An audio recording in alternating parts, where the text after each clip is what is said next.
तो जैसा कि हमने लास्ट एपिसोड में देखा, जी सियान और मिस लीना एक दूसरे के साथ फाइट कर रहे थे। तभी हम देखते हैं कि वहाँ पर कुछ और लोग भी आ जाते हैं, जिसे देखकर जी सियान बताता है कि इनकी गैंग का नाम क्विंगमिन यून है और ये लोग सांगलिंग टेम्पल के लिए काम करते हैं और ये लोग भी यहाँ पर लूफी क्वाई को अपने साथ ले जाने के लिए आए हैं और मैं यहाँ इन्हीं लोगों से लूफी क्वाई की प्रोटेक्शन करने के लिए आया हूँ। जिसके बाद हम देखते हैं कि उनका लीडर अपने वेपन को उनकी गाड़ी के सामने फेंक देता है, जिसकी वजह से उनको अपनी गाड़ी वहीं पर रोकनी पड़ती है। इसके बाद उनका लीडर उनके सामने आता है और वो उन लोगों से पूछता है कि तुम में से लूफी क्वाई कौन है। तभी हम लूफी क्वाई को देखते हैं जो कि ये सोच रहा होता है कि मैं जिससे भी मिलता हूँ वो मेरी जान का दुश्मन ही क्यों निकलता है। इसके बाद हम जियो सान को देखते हैं जो कि मिस लीना से कहता है कि जाकर लूफी क्वाई को प्रोटेक्ट करो। जिसके बाद जियो सान उनके लीडर के सामने जाकर खड़ा हो जाता है। इसके बाद जैसे ही उनका लीडर जियो सान पर अपने वेपन से अटैक करता है तो जियो सान उसके वेपन को पकड़ लेता है और वो लूफी क्वाई से कहता है कि जल्दी से अपनी गाड़ी लेकर यहाँ से निकल जाओ। इसके बाद लूफी क्वाई भी अपनी गाड़ी को वहाँ से भगा ले जाता है। तभी उनका लीडर अपने एक साथी जिसका नाम चियो ओई होता है उसको लूफी क्वाई के पीछे भेज देता है। जिसके बाद हम देखते हैं कि उनका लीडर जियो सान पर अपना फिस्ट अटैक यूज करता है। तभी जियो सान भी उस पर अपने फिस्ट से अटैक करता है। जिसके बाद यहाँ पर एक धमाका होता है और उस धमाके की वजह से जियो सान को पीछे हटना पड़ता है। तभी एक और बंदा जियो सान पर अटैक कर देता है, लेकिन जियो सान उसके अटैक को डॉज करने में कामयाब हो जाता है। जिसके बाद हम देखते हैं कि वो बंदा जियो सान से कहता है तुम्हारी पहाड़ों पर जिंदगी कैसी बीत रही है। इसके बाद हमारी स्क्रीन स्विच होती है और हम चियो ओई को देखते हैं जो कि उनका पीछा करते हुए उनकी गाड़ी तक पहुंच जाता है। तभी मिस लीना भी उसको देख लेती है और वो उसको रोकने के लिए गाड़ी के ऊपर आकर खड़ी हो जाती है और वो अपनी स्वॉर्ड को भी बाहर निकाल लेती है। जिसके बाद चियो ओई मिस लीना पर अटैक करता है, लेकिन मिस लीना अपने स्वॉर्ड का यूज करके उसके अटैक से बच जाती है। इसके बाद मिस लीना और चियो ओई दोनों गाड़ी से नीचे आ जाते हैं। इसके बाद हम लूफी क्वाई को देखते हैं जो कि मिस लीना को आवाज लगाता है। तो मिस लीना उसे बताती है कि तुम लोग आगे बढ़ो, यहाँ से 2 मील आगे जो मोड़ है हम लोग वहीं पर मिलेंगे। इसके बाद हम चियो ओई को देखते हैं जो कि मिस लीना पर अपने क्लॉज से अटैक करता है, लेकिन मिस लीना उसके अटैक को डॉज करने में कामयाब हो जाती है। जिसके बाद वो दोबारा मिस लीना पर अटैक करता है तो मिस लीना अपने स्वॉर्ड का यूज करके उसके अटैक से बच जाती है। इसके बाद हमारी स्क्रीन स्विच होती है और हम जियो सान को देखते हैं जहाँ जियो सान के सामने उनके लीडर के अलावा एक और बंदा होता है।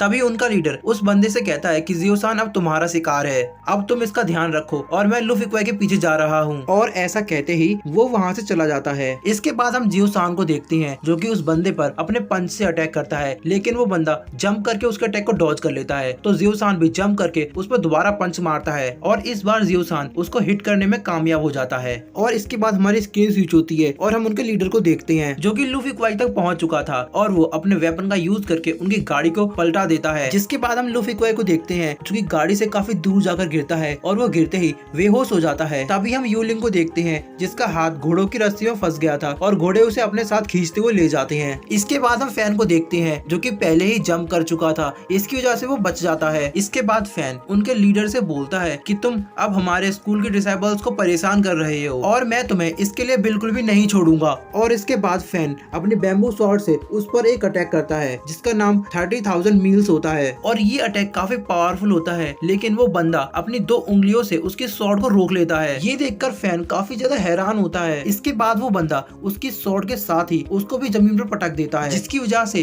फैन काफी ज्यादा इंजर्ड हो जाता है। इसके बाद हम यूलिंग को देखते हैं जो कि अपने फैन से उस पर अटैक करता है, लेकिन वो बंदा उसको पहले ही देख लेता है और वो फैन की स्वॉर्ड को तोड़कर उससे यूलिंग पर अटैक करता है, जिसकी वजह से यूलिंग का फैन जैसे ही उस स्वॉर्ड के टुकड़े से टकराता है तो उसके 2 हिस्से हो जाते हैं। इसके बाद हम देखते हैं कि वो स्वॉर्ड का टुकड़ा सीधा यूलिंग के जाकर लगता है। ये देखकर फैन को लगता है कि यूलिंग मारा गया क्योंकि ये अटैक काफी ज्यादा तेज होता है। इसके बाद हम उस बंदे को देखते हैं जो कहता है कि एक और साई फैमिली का बेवकूफ मारा गया, लेकिन तभी हम यूलिंग को देखते हैं जो कि अभी भी जिंदा होता है क्योंकि यूलिंग ने उस स्वॉर्ड के टुकड़े को अपने मुंह से पकड़ लिया था। इसके बाद यूलिंग उस स्वॉर्ड के टुकड़े को अपने मुंह से ही उस बंदे पर थ्रो करता है। इसके बाद जैसे ही वो बंदा यूलिंग को देखने के लिए अपना सर घुमाता है तो वो स्वॉर्ड का टुकड़ा उसके चेहरे पर एक कट लगा देता है। इसके बाद हम चियो ओए को देखते हैं जो कि मिस लीना के साथ फाइट कर रहा था और वो कहता है कि इस लेडी की स्वॉर्ड तो काफी ज्यादा पावरफुल है और मैं इसके साथ और फाइट नहीं कर सकता। इसके बाद हम जियो सान को देखते हैं जो कि अपने सामने वाले बंदे को बहुत बुरी तरह मार रहा था। तभी वो बंदा सोचता है कि ये तो पहले से कई गुना ज्यादा पावरफुल हो चुका है, मैं अब और इसका मुकाबला नहीं कर सकता हूँ। इसके बाद हम फिर से फैन को देखते हैं जो कि अपनी स्वॉर्ड का यूज करके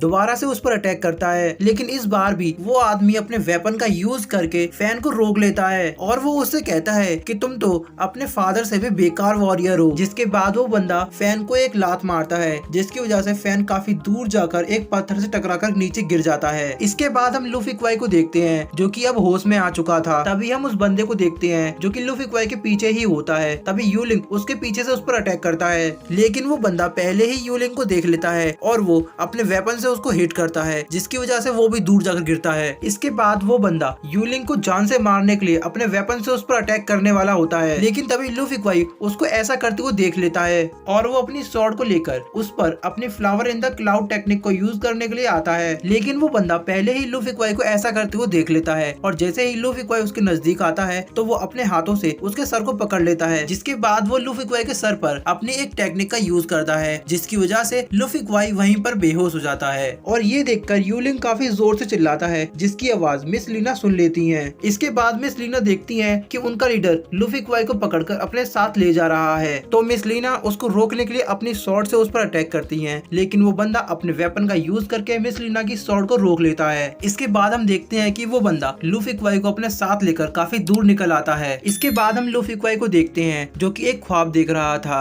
अपने ख्वाब में वो अभी भी एक छोटा बच्चा था और वो रोते हुए अपने मास्टर के पास आ रहा था। तभी हम मास्टर जी को देखते हैं जो कि लूफी क्वाई को रोता हुआ देखकर उसके पास आते हैं और वो उससे पूछते हैं कि तुम क्यों रो रहे हो। तो लूफी क्वाई उनको बताता है कि मुझे भी मार्शल आर्ट सीखना है। तो मास्टर जी उससे पूछते हैं कि तुम मार्शल आर्ट क्यों सीखना चाहते हो। तो वो अपनी डॉगी की ओर इशारा करते हुए कहता है कि मैं मार्शल आर्ट सीखकर इसको सबक सिखाना चाहता हूँ। तो मास्टर जी हंसते हुए उससे कहते हैं कि तुम बेशक मार्शल आर्ट सीख सकते हो। इसके बाद मास्टर जी उसे बताते हैं कि मेरे पास कई तरह के मार्शल आर्ट टेक्निक्स हैं, जिनमें से सबसे ज्यादा पावरफुल टेक्निक है फ्लावर इन द क्लाउड। और मास्टर जी उसे एक किताब निकाल कर देते हैं और उससे कहते हैं कि कोई भी मार्शल आर्ट सीखने से पहले तुम्हें इसे पढ़ना होगा। और वो उसे बताते हैं कि इमोर्टल भी पहले मोर्टल हुआ करते थे, लेकिन उन्होंने अपनी पढ़ाई कंप्लीट की और वो मोर्टल से इमोर्टल हो गए। इसके बाद जैसे ही लूफी क्वाई उस बुक को खोलकर देखता है तो उसमें सबसे ऊपर जो टेक्निक होती है उसका नाम होता है star sucking great skill. Master ji उसे बताते हैं कि इस टेक्निक का यूज करके तुम्हें अपने